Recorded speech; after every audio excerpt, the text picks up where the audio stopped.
Hello friends, நம்ம favourite சீரியல்லாம் அடுத்து என்ன சுவாரஸ்யமாக நடக்குது அப்படின்னு சொல்லிட்டு என்ன பார்க்குறீங்க.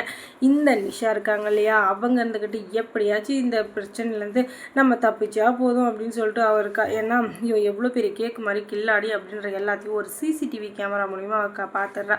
அதனால் இப்போ அடுத்து என்ன நடக்க போகுது அப்படின்றத நம்ம கையும் கழுவமாக பிடிக்கணும்.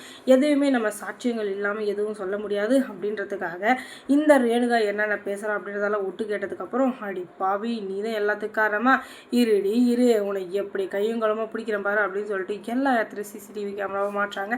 அதுக்கப்புறமா இந்த ரேணுகா இருந்துக்கிட்டு அந்த ரகு கிட்ட ஃபோனில் பேசிட்டு இருந்து எல்லாத்தையும் கேட்டேன். நம்ம நிஷா இருந்துக்கிட்டு வா இவன் வீட்டுக்கு வரானா இன்னைக்கு இரு, எப்படி அந்த 50 லட்சம் ரூபாய் பணத்தை திருடிட்டு போனானோ அதே மாதிரி மறுபடியும் எங்கள் வீட்டில் ஏதாச்சும் திருடுறதுக்கு வருவான். இவங்களுடைய வேலை இது தானே, அதனால் இவங்க வர நேரம் பார்த்து கண்டிப்பாக கையங்கலமாக பிடிக்கணும் அப்படின்னு சொல்லிட்டு அந்த இடத்துல இருந்து இந்த ஃபோனை தூக்கிட்டு வந்துடுறாங்க.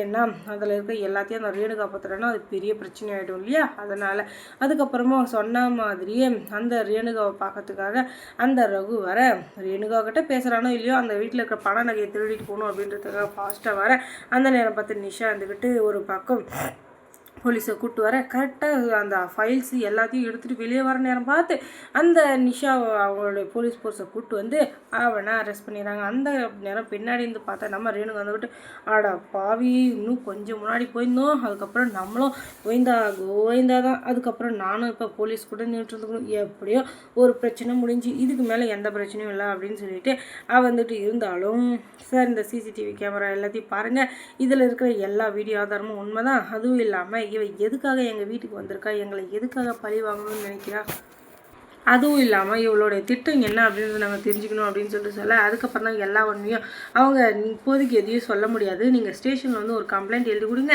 அதுக்கப்புறம் நாங்கள் எல்லாத்தையும் கவனிச்சிக்கிறோம் அப்படின்னு சொல்ல அந்த ரகுவை பிடிச்சி தரன்னு இழுத்துன்னு போக பின்னாடியே அழுதுட்டு இந்த ரேணுகா நின்றுட்டுருக்க. அதுக்கப்புறம் போலீஸ் ஸ்டேஷனில் போய் என்ன நடந்துச்சு அப்படின்ற எல்லாத்தையும் சொல்கிறாங்க. அங்கே இருக்கிற போலீஸ் வேறு பயங்கரமானவருங்க, அவர் செம்ம பிரில்லியன்ட் வேறு, நோண்டி நோண்டி நோண்டி இந்த இவளை கேள்வி கேட்க அவள் என்ன சொல்கிறதுன்னு தெரியாமல் அப்படியே இதன்னு முடிச்சு நினைக்கிறேன். ஏன்னா என்னதான் இருந்தாலும் போலீஸை பார்த்தா ஒரு பக்கம் ஒரு டர் ஆகதானே செய்யும். இவன் கிரிமினலாக இருக்கிற வரைக்கும் கிரிமினல் தான், ஆனால் அவன் எப்போ மாட்டிக்குவோம் அப்படின்னு சொல்லிட்டு அவன் நினைக்க ஆரம்பித்தாலும் அப்பயே அவன் மாட்டிக்கிறதுக்கான சூழ்நிலை அங்கே ஏற்பட்டுருச்சு. இனிமேலும் அவள் தப்பிக்கணும்னா அவளுடைய புத்திசாலித்தனத்தால் மட்டும்தான் முடியும். ஆனால் அந்த இடத்துல அவள் தப்பிப்பாளா அப்படின்னு சொல்லிட்டு பார்த்தீங்கன்னா முடியாது தான். ஆனாலும் ஒரு ட்ரை அப்படின்னு சொல்லிட்டு ஒன்று இருக்கு இல்லையா, அந்த ட்ரையை தான் அவள் யூஸ் பண்ண போகிறா. ஆனால் இந்த முறை அவளுக்கு ஏமாத்துறதுக்கோ இல்லை ஏதாச்சும் ஒரு பண்ணுறதுக்கோ கண்டிப்பாக இந்த நிஷா பண்ண வேலை தான் அவளுக்கு உதவியாக இருக்க போகுது. ஏன்னா அவள் வேறு நடிப்பு நடிச்சிட்ருக்கா இல்லையா, அதனால்.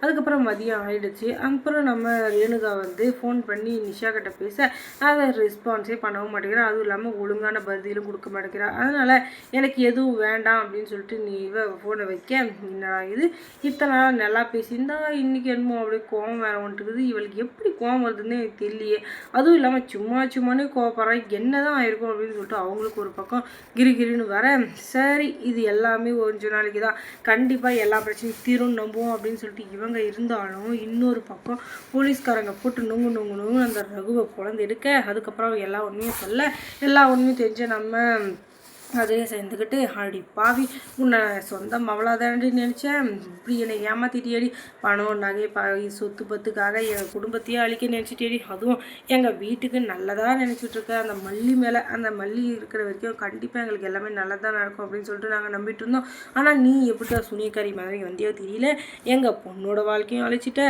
அதுவும் இல்லாமல் அவளோட வாழ்க்கையும் அழிக்க பார்க்குறேன், இன்னெல்லாம் என்ன பண்ணுறது அப்படின்னு சொல்லிட்டு கோவத்தில் துப்பாக்கியை தூக்குறாங்க. ஆனால் இப்போதைக்கு எதுவும் வேணாம் அப்படின்னு சொல்லிட்டு இருக்காங்க.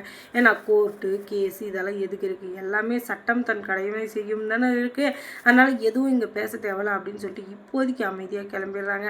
அதுக்கப்புறம் மல்லி சீரியலில் என்ன சுவாரஸ்யமாக நடந்திருக்குன்னு நீங்கள் தெரிஞ்சுக்கணும்னா நம்ம சேனலை சப்ஸ்கிரைப் பண்ணுங்கள், அதோட பக்கத்தில் இருக்க அந்த பெல் ஐக்கானையும் கொஞ்சம் கிளிக் பண்ணி விடுங்க. தொடர்ந்து இந்த சேனலுக்கு சப்போர்ட் கொடுங்க. தேங்க்ஸ் ஃபார் வாட்சிங்.